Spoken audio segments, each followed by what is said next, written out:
स्वाध्याय टीवी।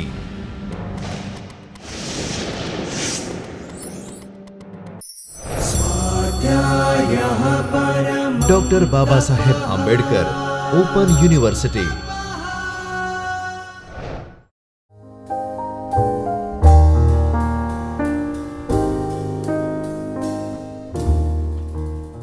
नमस्कार विद्यार्थी मित्रों, doctor Baba Saheb Ambedkar open university में आपનું हार्दिक स्वागत है। विद्यार्थी मित्रों, आंकड़ाशास्त्र स्टेटिस्टिक्स આપણે અંગ્રેજીમાં એમને સ્ટેટિસ્ટિક્સ કહીએ છીએ। આપણા રોજબરોજના જીવનમાં આંકડાશાસ્ત્રનું ખૂબ જ મહત્ત્વ છે। આજે આપણે આંકડાશાસ્ત્રના જ એક એકમ મધ્યવર્તી સ્થિતિમાન અને તેના માપો એના વિશે અભ્યાસ કરીશું। મિત્રો, મધ્યવર્તી સ્થિતિમાનમાં આંકડાશાસ્ત્ર શું છે પહેલાં આપણે એને સમજીએ।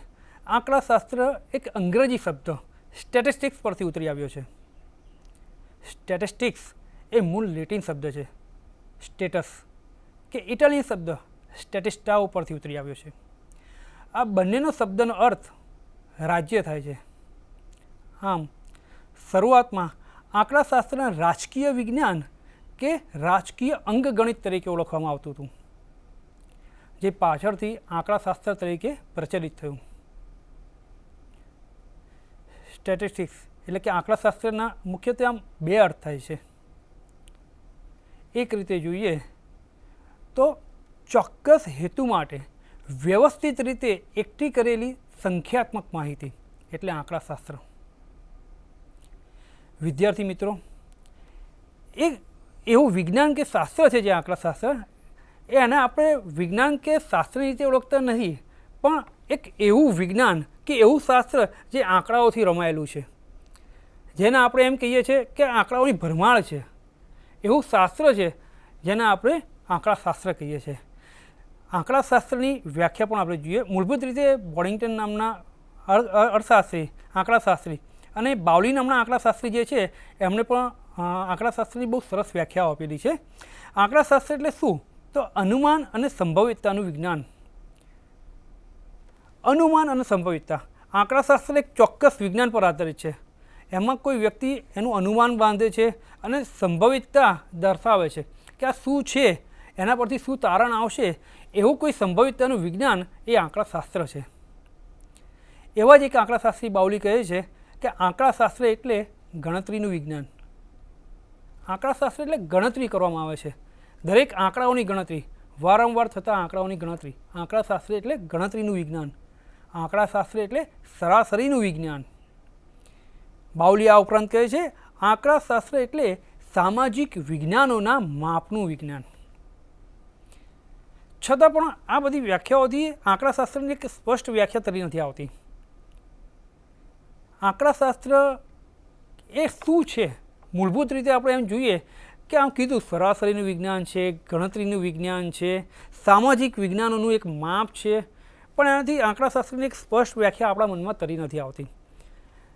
છતાં બી એક આરક્ષી નામના એક અંકશાસ્ત્રી હતા, એમણે એવું કીધું કે આંકડાકીય માહિતીની પ્રાપ્તિની રજૂઆત, આંકડાકીય માહિતીની પ્રાપ્તિ થાય, એની રજૂઆત થાય, એનું પૃથક્કરણ કરવામાં આવે અને એનું મૂલ્યાંકન કરવામાં આવે, અને એ જે શાસ્ત્ર છે એટલે કે આ આખી પ્રક્રિયાનું એક શાસ્ત્ર એટલે આંકડાશાસ્ત્ર।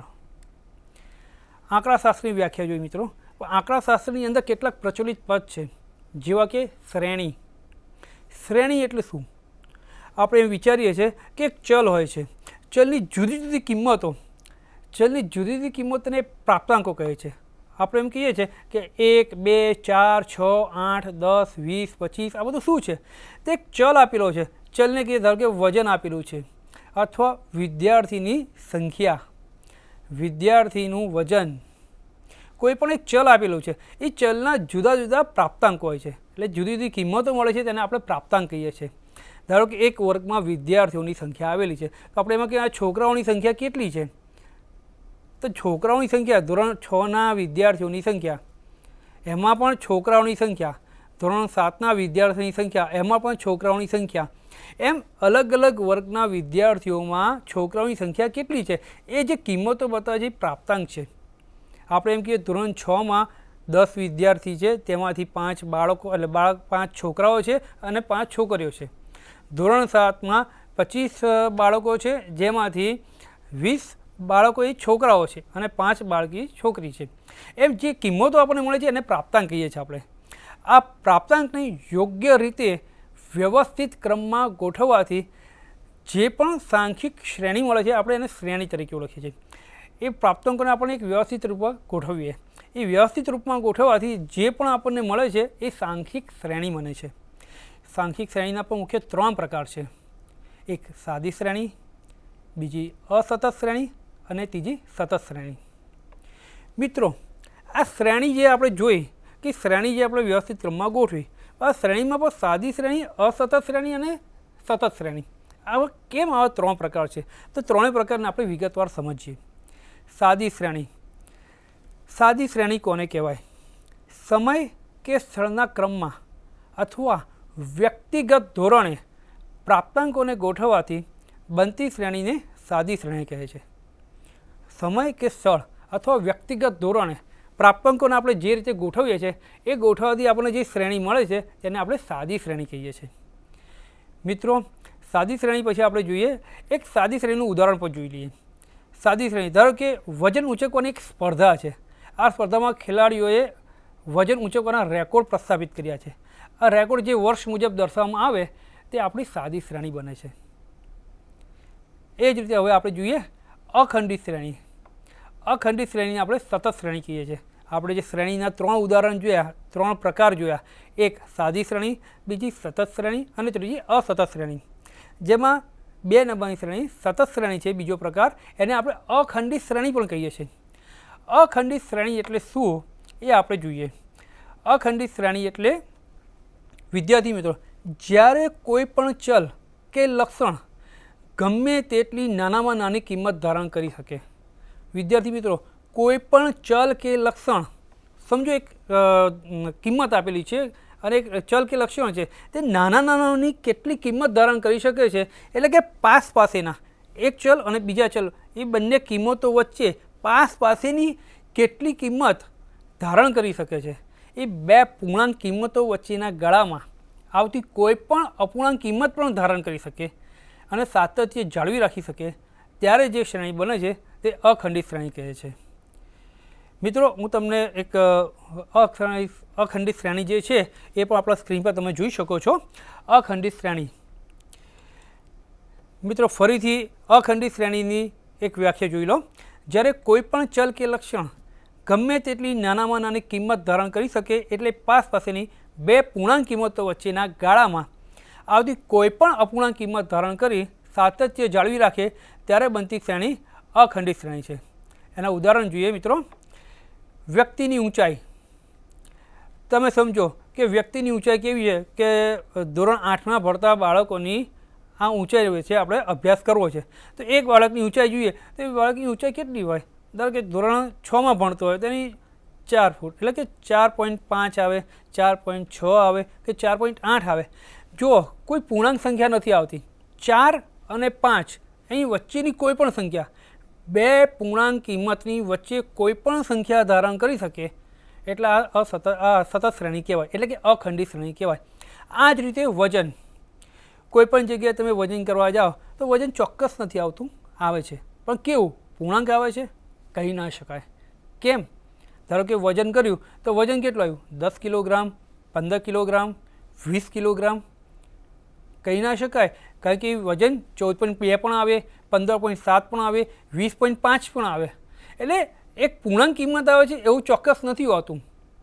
વજન પછી વાંચનના કલાકો, આ પણ એક ઉદાહરણ છે. વાંચનના કલાકો કેવી રીતે કહી શકો?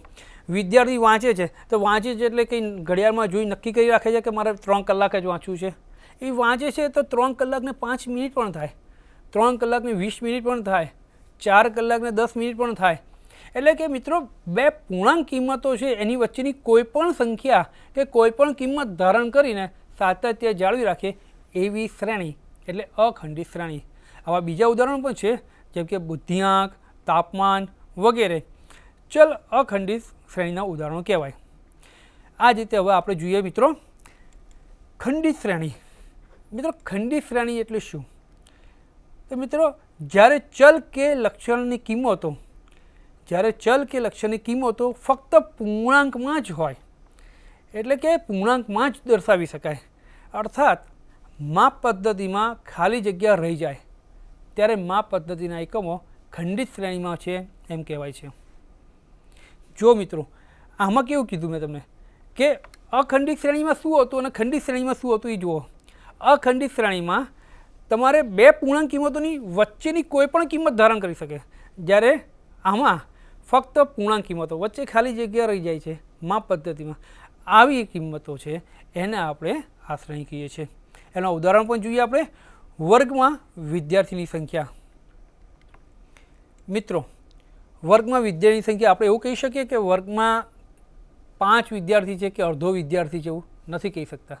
આપણે એને પૂર્ણાંક કહીએ છીએ કે આ ધોરણ 6માં 8 વિદ્યાર્થી હાજર છે, ધોરણ 10માં 57 વિદ્યાર્થી હાજર છે, ધોરણ 12માં 15 વિદ્યાર્થી હાજર છે.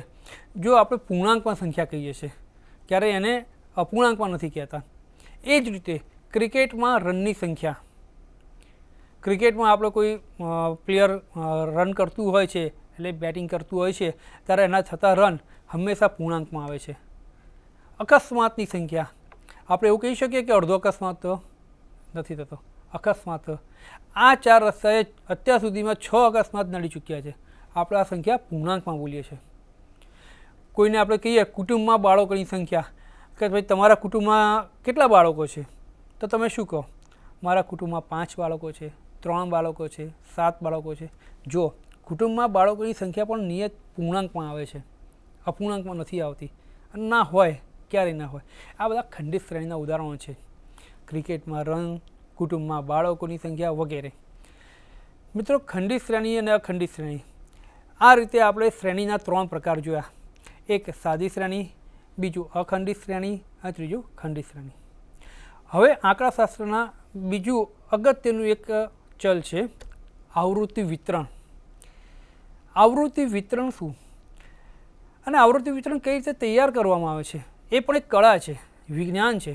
એટલા માટે જ આંકડાશાસ્ત્રને ગણતરીનું વિજ્ઞાન કીધું છે, સામાજિક વિજ્ઞાનનું માપ કીધેલું છે, સરાસરીનું વિજ્ઞાન કીધેલું છે.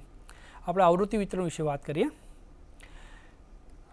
આપેલી માહિતીના પ્રાપ્તાંકોનું વર્ગોમાં વિભાજન કરી દરેક વર્ગમાં આવતા અવલોકનોની સંખ્યા. સમજો, માહિતીમાં પ્રાપ્તાંકોનો વર્ગ પાડ્યા અને વર્ગમાં કેટલા અવલોકનો આવે છે એ જે મેળવવામાં આવે છે એને આપણે કહીએ છીએ આવૃત્તિ. આમ વર્ગો અનુસાર આવૃત્તિ વિતરણ તૈયાર થાય છે, એટલે કે વર્ગો અનુસાર આવૃત્તિનું વિતરણ થાય છે.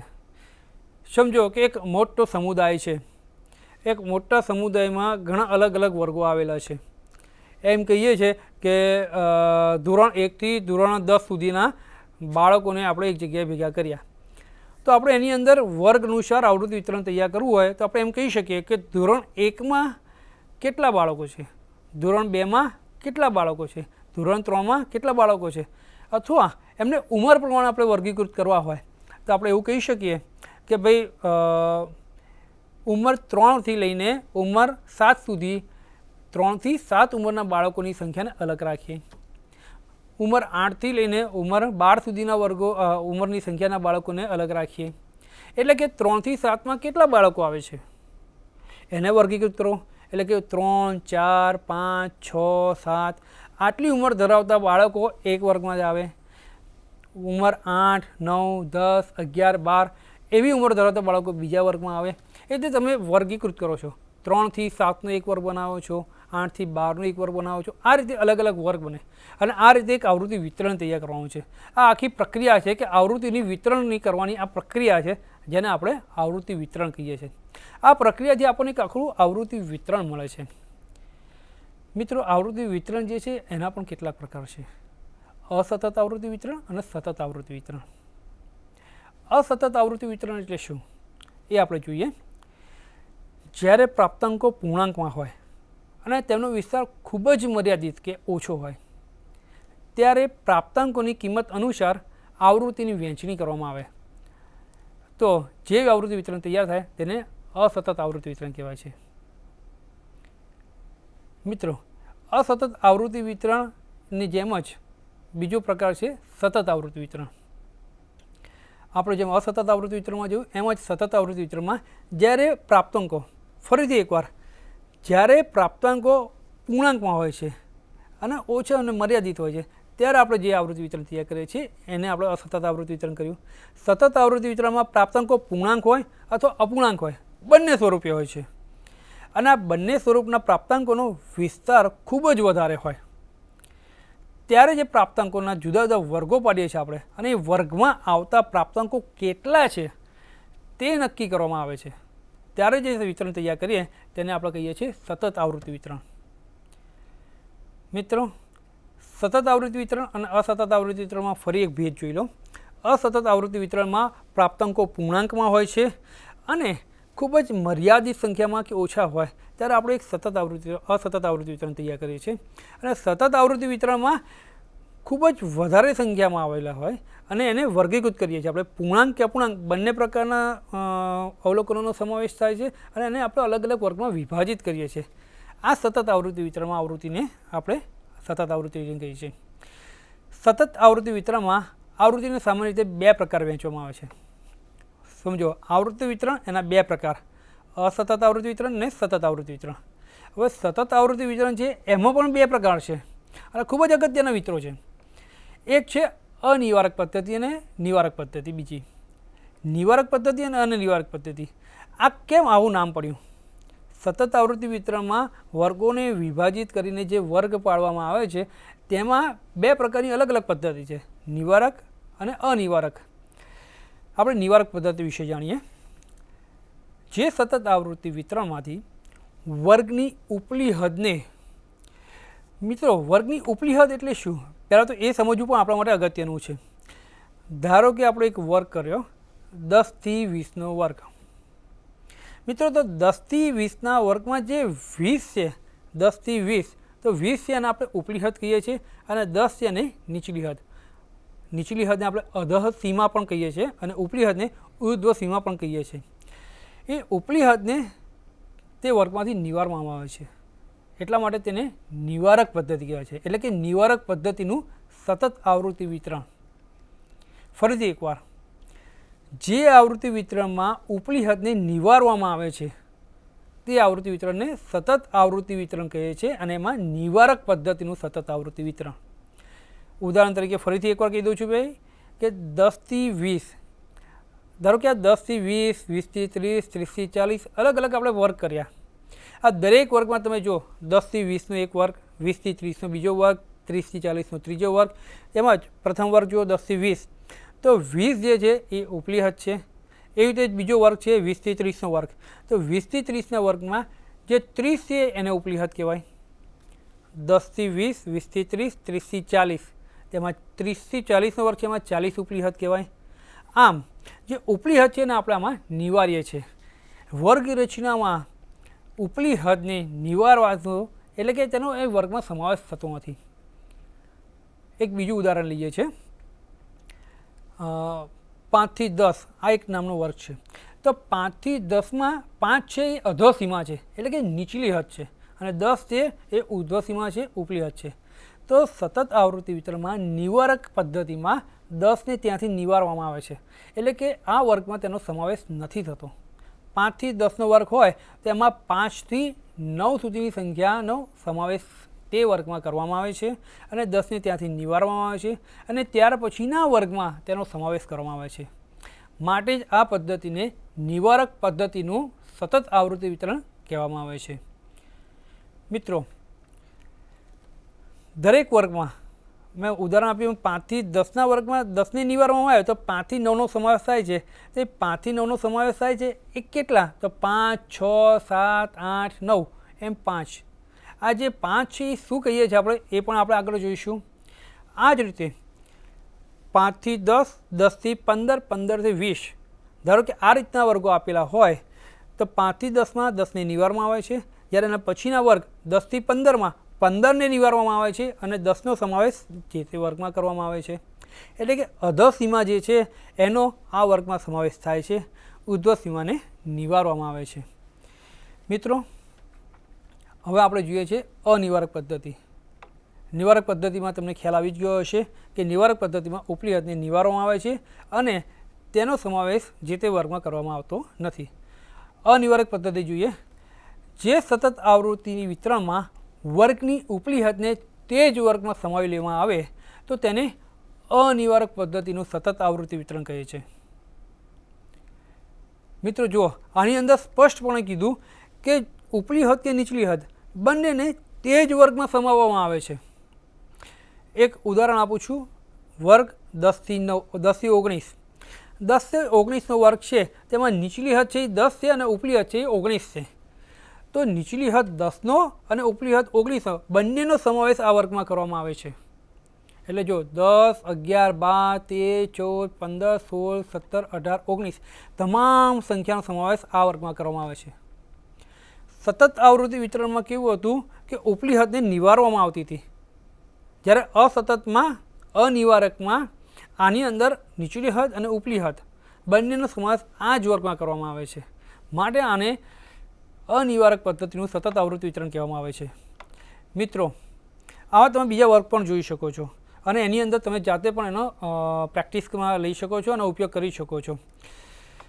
મિત્રો, ઉપલી હદનો સમાવેશ કરવામાં આવતા તેની અંદર એક રચના કે એક લંબાઈ મળે છે, જેને આપણે વર્ગ લંબાઈ કહીએ છીએ.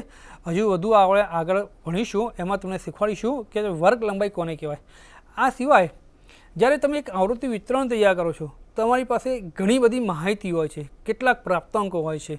આની અંદર તમારે એક વિસ્તાર નામનો ચલ શોધવો છે કે વિસ્તાર શોધવો છે. કોઈ ચલ અક્ષરનો વિસ્તાર કેટલો છે તો એ કેવી રીતે શોધી શકાય. તમારી પાસે ધારો કે એક વર્ગ છે, ધોરણ 9નો વર્ગ. ધોરણ 9ના વર્ગમાં ઘણા બધા બાળકો છે અને એમાં એક પરીક્ષા લીધી તમે. આ દરેક બાળકોની ગણિત વિષયની પરીક્ષા લીધી, આપણે એમ માનીએ તો ગણિત વિષયની પરીક્ષામાં દરેકને અલગ અલગ ક્રમાંક આવ્યા, અલગ અલગ ગુણ આવ્યા. 50 માર્કની એક પરીક્ષા લીધી, તેની અંદર કોઈને 10 માર્ક, કોઈને 20 માર્ક, કોઈને 22 માર્ક, કોઈને 50 માર્ક, એવા અલગ અલગ ગુણ આવ્યા. તો તમારે એનો વિસ્તાર શોધવો હોય તો કેવી રીતે શોધી શકાય. તો જેટલા બાળકો છે, સમજો કે એક વર્ગમાં 60 બાળકો છે, તો 60 બાળકોના ગણિત વિષયના અલગ અલગ ગુણનો વિસ્તાર શોધવો હોય તો એમની અંદર દરેક બાળકોનો એક આવૃત્તિ વિતરણ તૈયાર કરો. દરેકના પ્રાપ્તાંક લખો કે આ બાળકે મેળવેલ ગુણ આટલા છે, આ બાળકે મેળવેલ ગુણ આટલા છે, અને આ પ્રાપ્તાંકને એક ક્રમસરમાં ગોઠવો અને એનો વિસ્તાર શોધવા માટે એની અંદર મહત્તમ ગુણ કોણે મેળવ્યા છે અને એ કેટલા ગુણ છે. ધારો કે મહત્તમ ગુણ 50માંથી 50 છે અને લઘુત્તમ ગુણ 50માંથી 10 મેળવ્યા છે. તો વિસ્તાર શોધવો હોય તો વિસ્તાર એમ કહે છે કે મહત્તમ પ્રાપ્તાંક અથવા મહત્તમ ગુણ તેમાંથી લઘુત્તમ ગુણને બાદ કરો. તો મહત્તમ ગુણમાંથી લઘુત્તમ ગુણ બાદ કરો કે મહત્તમ પ્રાપ્તાંકમાંથી લઘુત્તમ પ્રાપ્તાંક બાદ કરો તો જે સંખ્યા આપણને મળે છે તે છે એનો વિસ્તાર. આ જ ઉદાહરણમાં આપણે જોઈએ કે મહત્તમ પ્રાપ્તાંક છે 50 અને લઘુત્તમ પ્રાપ્તાંક છે 10, બરાબર છે. તો 50 ઓછા 10 એટલે કે વિસ્તાર આવે છે 40. આવી રીતે કોઈપણ માહિતીની પ્રક્રિયામાંથી પસાર થતાં તમારે વિસ્તાર શોધવો હોય તો એક સૂત્ર યાદ રાખવું કે માહિતીમાં મહત્તમ પ્રાપ્તાંક અને લઘુત્તમ પ્રાપ્તાંક શોધવા અને મહત્તમ પ્રાપ્તાંકમાંથી લઘુત્તમ પ્રાપ્તાંક બાદ કરો ત્યારે મળતી કિંમત એ તમારી માહિતીનો વિસ્તાર છે. મિત્રો, માહિતીનો વિસ્તાર જુઓ. હવે આંકડાશાસ્ત્રમાં તો માહિતી તૈયાર કરો છો, એનો વિસ્તાર નક્કી કર્યો છે, વર્ગો પણ તૈયાર કર્યા, પણ આ વર્ગોની મધ્ય કિંમત કેવી રીતે શોધવી એ પણ એક સારો પ્રશ્ન છે. ઘણા લોકો પૂછે છે કે મધ્ય કિંમત તમને આપી નથી હોતી કે મધ્ય કિંમત તમારે કેવી રીતે શોધવી અમને ખ્યાલ નથી આવતો. તો વિદ્યાર્થી મિત્રો, મધ્ય કિંમત શોધવા માટે તમારે એક સૂત્ર યાદ રાખવાનું. જ્યારે પણ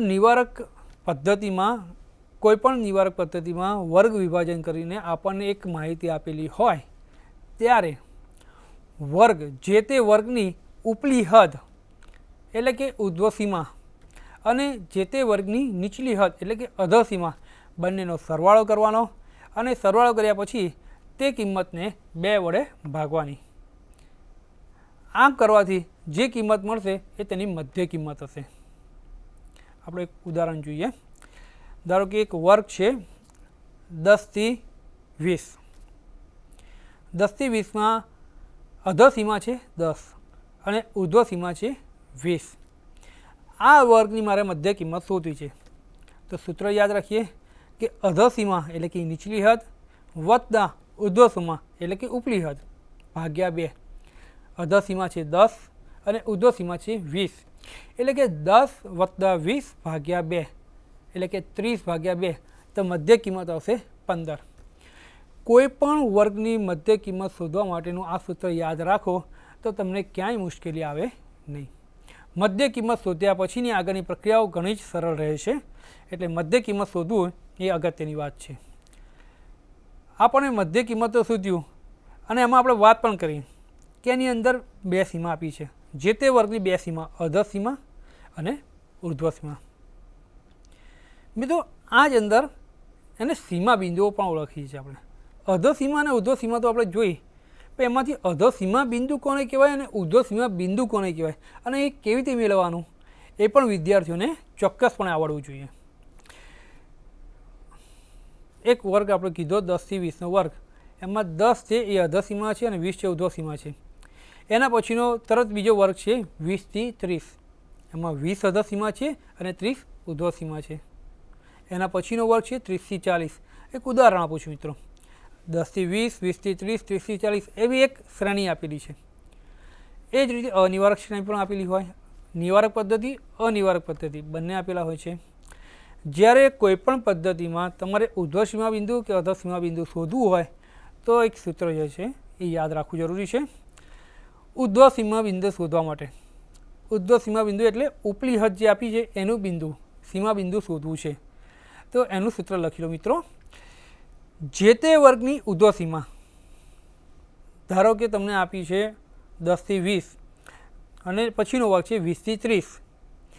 તો જે તે વર્ગની ઉર્ધ્વસીમા તો ઉપરની વર્ગની સીમા થઈ 20. 10 થી 20 વર્ગ આપેલો છે તો જે 20 સંખ્યા છે એને કહેવાય ઉર્ધ્વસીમા અને 10 છે એને અધસીમા. તો ઉર્ધ્વસીમા બિંદુ શોધવા માટેનું સૂત્ર છે જે તે વર્ગની ઉર્ધ્વસીમા વત્તા તે પછીના વર્ગની અધસીમા ભાગ્યા 2. મિત્રો અહીંયા આગળ તમારે સ્પષ્ટપણે એક ઉદાહરણ સમજવું જરૂરી છે. હું તમને ફરીથી એક ઉદાહરણ આપું છું. એક વર્ગ આપ્યો મેં 0 થી 9, બીજો વર્ગ છે 10 થી 19, ત્રીજો વર્ગ છે 20 થી 29. 0 થી 9, 10 થી 19, 20 થી 29. મારે 10 થી 19 વચ્ચેનો એક વર્ગ છે, એની અધસીમા અને ઉર્ધ્વસીમા બિંદુ શોધવું છે. 10 થી 19નો વર્ગનું આપણે ઉર્ધ્વસીમા બિંદુ પહેલાં શોધીએ. ઉર્ધ્વસીમા બિંદુ 10 થી 19, ઉર્ધ્વસીમા બિંદુની સૂત્ર જે તે વર્ગની ઉર્ધ્વસીમા 10 થી 19 છે, એની ઉર્ધ્વસીમા કેટલી છે 19, અને તે પછીના વર્ગની અધસીમા. તો 10 થી 19ના પછીનો વર્ગ કયો તો 20 થી 29, એની અધસીમા 20. એટલે જે તે વર્ગની ઉર્ધ્વસીમા કેટલી થઈ 19, એના પછીના વર્ગની અધસીમા 20, એટલે 19 વત્તા 20 ભાગ્યા 2 એટલે કે 29 ભાગ્યા 2. જવાબ આવશે મિત્રો 19.5. જ્યાં 19.5 જે આપણને કિંમત મળી છે એને કહેવાય ઉર્ધ્વસીમા બિંદુ. મિત્રો ફરીથી આ વસ્તુ સમજી લેજો, ઉદાહરણ દ્વારા સ્પષ્ટ થાય એમ છે. 10 થી 19 વર્ગ છે, મેં તમને 3 વર્ગ કીધા છે ઉદાહરણમાં, 0 થી 9, 10 થી 19, 20 થી 29. આ વર્ગની અંદર 10 થી 19 જે વર્ગ છે એની ઉર્ધ્વસીમા બિંદુ શોધું છું. 10 થી 19માં 19 એ ઉર્ધ્વસીમા છે અને ત્યાર પછીનો વર્ગ 20 થી 29 એમાં 20 અધસીમા છે. તો જે તે વર્ગ એટલે કે 10 થી 19ની ઉર્ધ્વસીમા અને એના પછીના વર્ગની અધસીમા 20, 19 વત્તા 20 ભાગ્યા 2. આમ પ્રોસેસ કર્યાથી એટલે આ રીતે પ્રક્રિયામાંથી પસાર થયા પછી જે કિંમત મળે છે એને કહેવાય આપણે ઉર્ધ્વસીમા બિંદુ. આ જ રીતે આપણે અધસીમા બિંદુ શોધી શકીએ છીએ.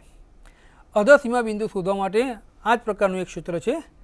જે તે વર્ગની અધસીમા, જે તે વર્ગની અધસીમા અને એના આગળના વર્ગની ઉર્ધ્વસીમા. આગળ જે ઉદાહરણ જોયું મિત્રો એમાં જ આપણે શોધીએ. 0 થી 9, 10 થી 19 અને 20 થી 29 જે વર્ગો આપેલા છે એમાં 10 થી 19ના વર્ગની આપણે અધસીમા બિંદુ પણ શોધીએ. અધસીમા બિંદુનું સૂત્ર છે જે તે વર્ગની અધસીમા. તો 10 થી 19 છે એમાં અધસીમા આપી છે 10 અને એના ઉપલા વર્ગની એટલે કે 0 થી 9 એનું ઉપરનો વર્ગ છે 0 થી 9, એની ઉર્ધ્વ સીમા એટલે કે 9, જે તે વર્ગની અધર સીમા 10 અને ઉર્ધ્વ સીમા 9, 9 + 10 ભાગ્યા 2 એટલે 9.5. મિત્રો આ જે આપણને કિંમત કે વેલ્યુ મળે છે એ છે અધર સીમા બિંદુ, 10 થી 19ના વર્ગની અધર સીમા બિંદુ. મિત્રો આ રીતે જ તમે અધર સીમા બિંદુ અને ઉર્ધ્વ સીમા બિંદુ પ્રેક્ટિસ કરી શકો છો અને તમારા જ રીતે આગળ એની અંદર પ્રેક્ટિસ કરીને વધારે ઉદાહરણ દ્વારા આ શીખી શકો છો. બીજી એક વસ્તુ આપણે શીખીએ, વર્ગ લંબાઈ. અગાઉ તમને વાત કરી હતી કે એક વર્ગ છે નિવારક શ્રેણી કે અનિવારક શ્રેણી, જેની અંદર જે તે વર્ગ આપ્યો હોય એની વચ્ચેનો ગાળો, જેને આપણે શું કહીએ છીએ. તો મિત્રો અધર સીમા બિંદુ કે ઉર્ધ્વ સીમા બિંદુ આપણે જે શોધ્યું ને એ બંને વચ્ચેનો જે ગાળો છે કે જે તફાવત છે એને આપણે વર્ગ લંબાઈ કહીએ છીએ. સ્પષ્ટ કીધું ને, અધર સીમા બિંદુ અને ઉર્ધ્વ સીમા બિંદુ બંને વચ્ચેનો જે તફાવત છે તેને આપણે વર્ગ લંબાઈ કહીએ છીએ. વર્ગ લંબાઈમાં આપણે આંકડાશાસ્ત્રની ભાષામાં સંકેતમાં સ્મોલ આઈ અથવા સી વડે પણ દર્શાવીએ છીએ. મિત્રો સ્પષ્ટપણે ફરીથી એકવાર વર્ગ લંબાઈને આપણે ઉદાહરણ સ્વરૂપે જોઈએ. વર્ગ છે 0 થી 5, બીજો વર્ગ છે 5 થી 10. ધારો કે 0 થી 5 અને 5 થી 10 આ પ્રકારની શ્રેણી આપેલી હોય તો 5ને આપણે નિવારીએ છીએ અને 0 થી 4નો એમાં સમાવેશ કરીએ છીએ. એટલે કે 0, 1, 2, 3, 4, 5નો ગાળો રહ્યો. એટલે કે તફાવત કેટલો રહ્યો? 5નો. આ 5નો તફાવત છે ને આપણે વર્ગ લંબાઈ તરીકે ઓળખીએ છીએ. મિત્રો આ જ રીતે જ્યારે અનિવાર્ય શ્રેણી આપી હોય એટલે કે 0 થી 9, 10 થી 19 આ પ્રકારના વર્ગો આપેલા હોય ત્યારે 0 અને 9 અધર સીમા બિંદુ અધર સીમા અને ઉર્ધ્વ સીમા બંનેનો એની અંદર સમાવેશ કરીએ છીએ. એટલે 0 થી 9 સુધીનો ગાળો તો 0, 1, 2, 3, 4, 5, 6, 7, 8, 9. તો 0 થી 9 સુધીનો ગાળો એટલે 10. તો મિત્રો આ 10 જે છે એની વર્ગ લંબાઈ છે. આ જ રીતે તમે બીજા વર્ગોમાં પણ એની વર્ગ લંબાઈ શોધી શકો છો. આ મિત્રો આપણે અત્યાર સુધી જે જોયું છે એ સામાન્ય રીતે શું છે તો આંકડાશાસ્ત્રના રોજબરોજનો ઉપયોગમાં આવતા આંકડાકીય ચલો કે વિતરણની વાતો કે શ્રેણીની વાતો કે કેવા પ્રકારના વિતરણો હોય છે એના પ્રકારોની વાતો કરી. મુખ્યત્વે આપણે વાત કરીએ છીએ હવે મધ્યવર્તી સ્થિતિમાન. મધ્યવર્તી સ્થિતિમાન એટલે શું? આંકડાશાસ્ત્રમાં એક અગત્યની વાત છે આ કે મધ્યવર્તી સ્થિતિમાન રોજબરોજમાં ઉપયોગમાં લેવાય છે અને દરેક પદ્ધતિમાં ઉપયોગમાં લેવાય છે. સૌ પ્રથમ તો આપણે એની વ્યાખ્યા જોઈએ. કોઈપણ માહિતીના પ્રાપ્તાંકોમાં કોઈ માહિતી આપણને આપેલી હોય એ માહિતીના પ્રાપ્તાંકોમાં બરાબર મધ્યમાં આવેલું માપ, કોઈ પણ માહિતી સમગ્ર માહિતી આપણને આપેલી છે એની અંદર બરાબર મધ્યમાં જે માપ આવેલું છે જે આખી માહિતીને સમગ્ર માહિતીનું પ્રતિનિધિત્વ કરે, જે માહિતી છે એના પ્રાપ્તાંકોનું પ્રતિનિધિત્વ કરતું હોય તેવા અંકને આપણે માહિતીનું મધ્યવર્તી સ્થિતિમાન કહીએ છીએ. કોઈપણ માહિતીની સાદી વ્યાખ્યા છે મિત્રો, કોઈપણ માહિતીના મધ્યમાં આવેલું માપ જે સમગ્ર માહિતીનું પ્રતિનિધિત્વ કરે તેને આપણે કહીએ મધ્યવર્તી સ્થિતિમાન. મધ્યવર્તી સ્થિતિમાનનો અર્થ જોઈએ મિત્રો. અને આ જે માપ છે એ સમગ્ર માહિતીની મુખ્ય ખાસિયતો રજૂ કરે છે. મધ્યવર્તી સ્થિતિમાનનું માપ એટલે જ અગત્યનું હોય છે. કોઈ પણ સંશોધનોમાં કોઈ પણ માહિતીની રજૂઆતમાં આપણે મધ્યવર્તી સ્થિતિમાનનું માપ રજૂ કરીએ છીએ અને એ માપની ખાસિયતો હોય છે અને એ જે ખાસિયતો મુખ્ય હોય છે ને એના કારણે આ માપ અગત્યનું છે. મિત્રો આથી જ આ માપને સરેરાશનું માપ પણ કહીએ છીએ આપણે. મધ્યવર્તી સ્થિતિનું માપ એ ખાસિયતો છે એની એ માટે જ એને સરેરાશનું માપ પણ કહીએ છીએ. મધ્યવર્તી સ્થિતિમાનના આપણે લક્ષણો વિચારીએ કે શું હોઈ શકે.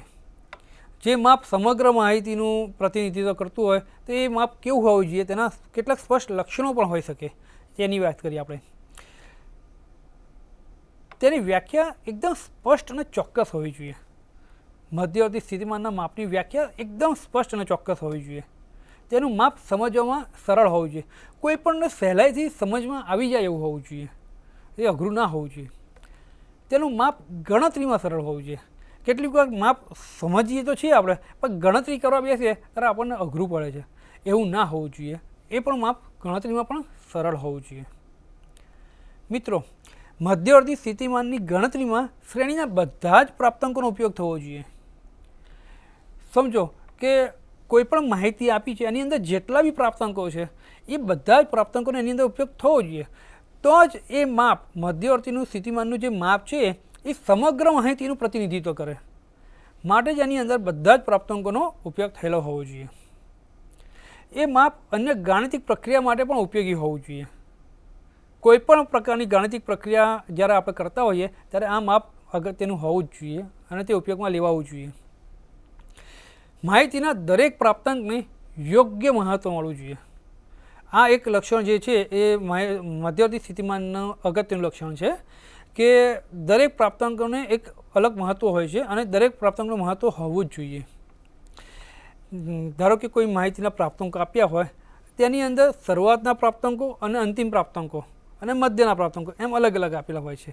એનું મધ્યનું માપ છે એ સમગ્ર માહિતીનું પ્રતિનિધિત્વ કરતું હોય, પરંતુ અંતિમ પ્રાપ્તાંકોની તેના પર વધુ અસર ના થવી જોઈએ.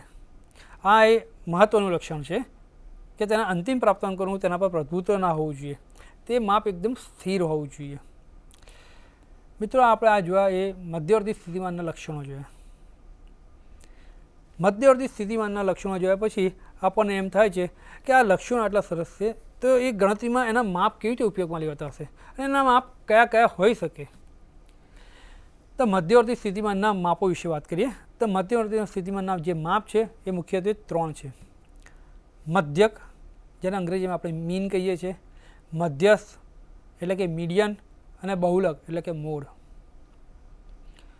મિત્રો, મધ્યક, મધ્યસ્થ અને બહુલક આ 3 મધ્યવર્તી સ્થિતિમાનના મુખ્ય 3 માપ છે. એમાં પ્રથમ માપ વિશે વાત કરીએ આપણે, મધ્યક.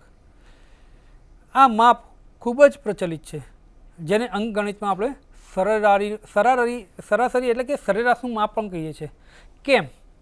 તો મધ્યવર્તી સ્થિતિમાનના માપમાં સૌથી વધુ વિશ્વસનીય અને સ્થિર માપ એ મધ્યક છે.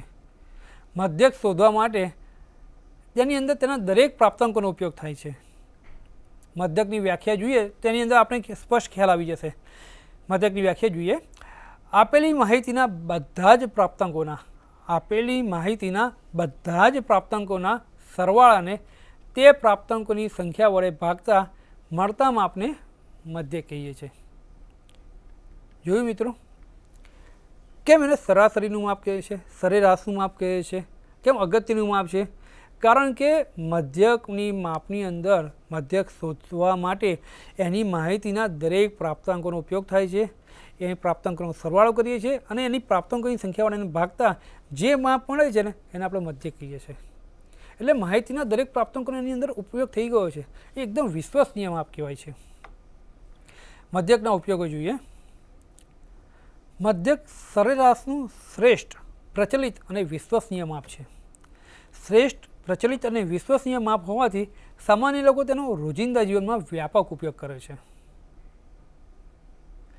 વ્યવહારિક આંકડાશાસ્ત્રમાં તેનો ઉપયોગ સવિશેષ જોવા મળે છે. મિત્રો, જ્યારે કોઈ સમૂહના અંદાજો આપણે ચોકસાઈથી અને કાળજીપૂર્વક મેળવવાના હોય, કોઈ પણ સમૂહના અંદાજો ચોકસાઈ અને કાળજીપૂર્વક મેળવવાના હોય ત્યારે આપણે મધ્યકનો ઉપયોગ કરીએ છીએ અને એનો વ્યાપક ઉપયોગ થાય છે. એમાં જ્યારે પણ તમે વિચારતા હશો કે આની અંદર શું કરવું, આ દરેક માહિતીનો ઉપયોગ કરવો છે, તેને વ્યવહારિક જીવનમાં જ્યારે ઉપયોગ કરવો છે ત્યારે સૌથી સારું મધ્યવર્તી સ્થિતિમાનનું માપ કયું? તેને જવાબ આવે મધ્યક. સૌથી વિશ્વસનીય અને સારું માપ, સરેરાશ માપ એ છે મધ્યક. સંશોધનમાં સરાસરીની તુલના, સાર્થકતાની કક્ષા વગેરે જાણવા માટે પણ મધ્યક ખૂબ જ પ્રચલિત હોય સંશોધનમાં અને સરાસરીનું માપમાં. તે જ રીતે મધ્યકની ગણતરીમાં માહિતીના બધા જ અવલોકનોનો ઉપયોગ કરવામાં આવે છે. અગાઉ પણ આપણે જણાવ્યું કે મધ્યક છે એની ગણતરીમાં માહિતીમાં દર્શાવેલા દરેક અવલોકનોનો ઉપયોગ કરવામાં આવે છે. માટે એ શ્રેષ્ઠ માપ છે, વિશ્વસનીય માપ છે. તેમાં કોઈપણ પ્રાપ્તાંક જે છે એમાં કોઈપણ પ્રાપ્તાંક છૂટી નથી જતા.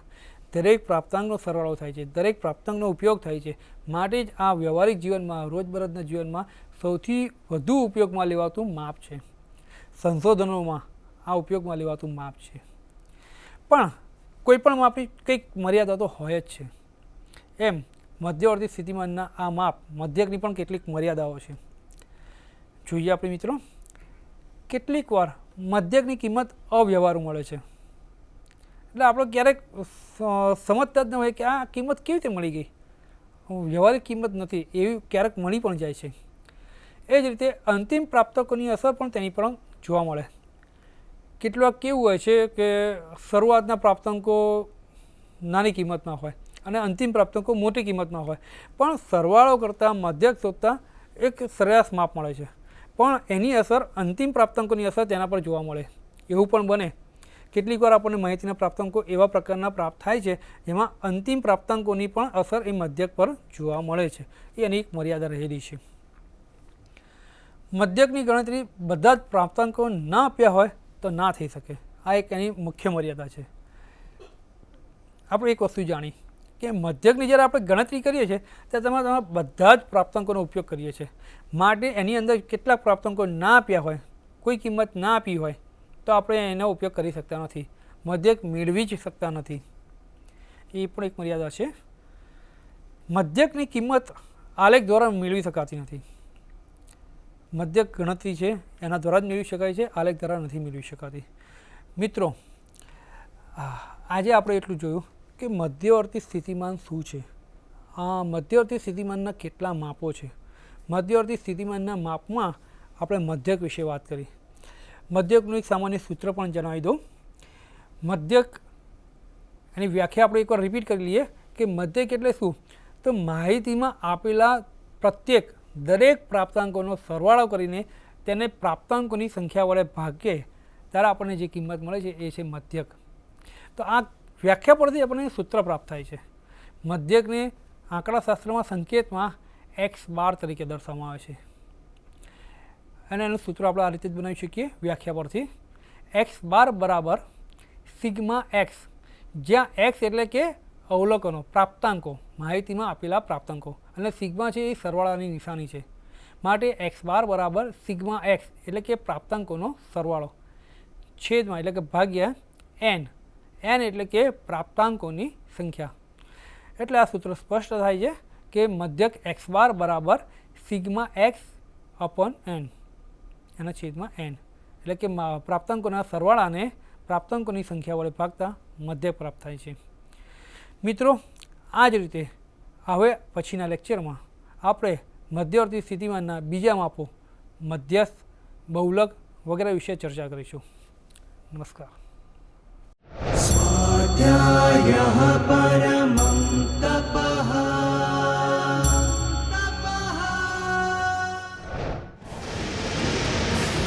સ્વાધ્યાય ટીવી